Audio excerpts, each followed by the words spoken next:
Back to the NFL and the Giants. They're 2-7 and haven't won 2 games in a row since December of 2016. But somehow they are favored against Tampa Bay on Sunday, albeit by 1.5 points. That means there must be something really, really wrong with the Bucs. Our Chris Williamson now has more. Thanks, Eamon. I'm joined by New York Daily News Giants beat writer Pat Leonard, where the Giants are trying to win at home for the first time this season. And Pat, how does this offense, Eli Manning and company, take advantage of the Buccaneers' 29th passing defense? Yeah, no, great question. They can't turn the ball over, especially, Chris, because the Buccaneers have not forced a turnover in an NFL record 6 straight games. Okay, their secondary is depleted. They already had Mike Smith, their defensive coordinator, fired.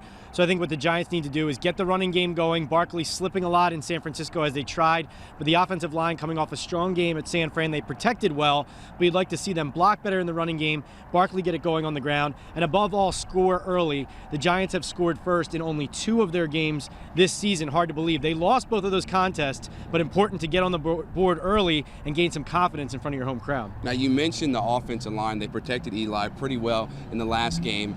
JPP, former Giant. Yeah. How do they stop him, making sure that Eli Manning is protected? 8 sacks going into this game. No, and you mentioned how poor the Bucs defense has been, but JPP, 8 sacks. The Giants only have 10 sacks as a defense, so they know what they're missing. JPP wants to remind them. He says, I'm coming. It's all about Nate Solder, Chris. Nate Solder, the Giants' highly paid free agent tackle from the Patriots this past offseason.